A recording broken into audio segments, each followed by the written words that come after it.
Bonjour chers internautes, nous sommes là toujours ce matin pour nous apprendre quelques petits faits pouvant nous aider à lutter efficacement contre la Covid-19. Nous avons sur le marché des masques et ces masques, nous remarquons que les gens, malgré que ces masques sont chers, lorsqu'ils arrivent à s'en procurer, ils ne le portent pas bien. Comment porter les masques? Alors, les masques ont deux parties. Il y a la partie où il y a la couleur blanchâtre, c'est-à-dire il y a le filtre, et la partie où il y a les couleurs, c'est-à-dire la couleur peut être verte, bleue, ça dépend. Alors, cette partie, ou bien les masques ont deux rôles.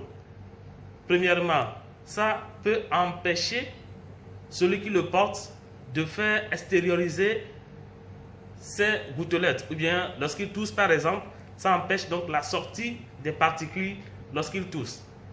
Et de l'autre côté, ça empêche l'autre aussi d'envoyer ces particules. Alors, comment le porter pour que ça joue vraiment ces deux rôles? Dans le domaine médical, c'est-à-dire ceux qui sont à l'hôpital, qui travaillent à l'hôpital, on sait bien qu'ils sont bien exposés.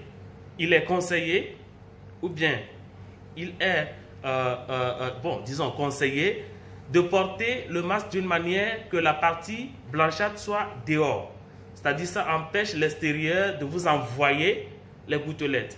Donc lorsque vous parlez au patient par exemple, ça empêche que le patient vous envoie ses crachats, ses gouttelettes, c'est tout, ainsi de suite.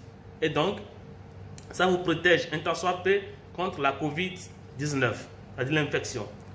Et lorsque, pour le porter ainsi, il est conseillé à ceux qui ressentent des symptômes liés à Covid-19, pour ne pas infester leur entourage, leur famille, il leur est conseillé de porter le masque, la partie colorée à l'extérieur. C'est-à-dire, lorsqu'ils vont tousser, lorsqu'ils vont faire leurs trucs, ça va empêcher que ces trucs sortent pour pouvoir infester donc leur famille ou bien leurs proches. Ainsi, on comprend aisément que ce n'est pas tout le monde qui doit porter le masque. C'est celui qui ressent donc les symptômes qui doit porter le masque normalement. Mais ça, c'est un autre débat.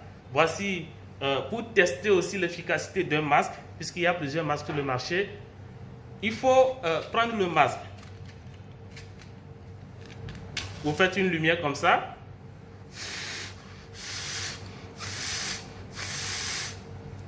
Vous allez remarquer que malgré que je souffle très fort, le vent ne sort pas et donc ça ne va pas éteindre mon bûcher d'allumettes.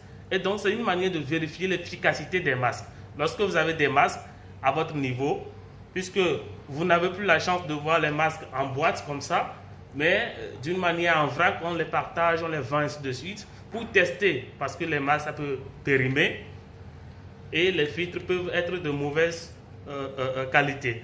Pour tester, vous pouvez donc faire ce petit geste qui vous aidera donc à s'assurer que vous avez vraiment porté un masque qui vous protège. J'espère que nous avons appris de bonnes méthodes. J'espère que nous allons l'adopter. Merci à tous.